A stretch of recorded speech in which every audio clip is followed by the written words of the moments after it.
Welcome to TechLeaper channel, and in today's video I'm going to show you how to change device name in your Samsung TV. So at first, just go to your TV home screen. You have to just press this home button from your remote and then go to left. From here scroll down and open up your settings. After that, go to all settings option and then scroll down.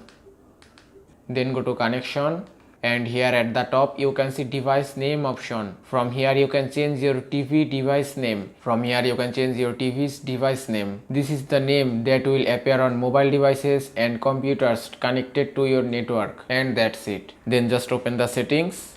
Now here you can see two options, user input and 43 crystal USD. Then just select any option and that's it. Also, if you click here again and then click on user input, now from the user input option you can change your default TV device name and you can type any name as you want. Now if I type my name, now after type the device name you have to just select go and then press OK button from your remote, and it's done. You can see my TV device name has been changed successfully, and that is how you can change device name in your Samsung TV. I hope this video was helpful. If it was, please give it a thumbs up and don't forget to subscribe.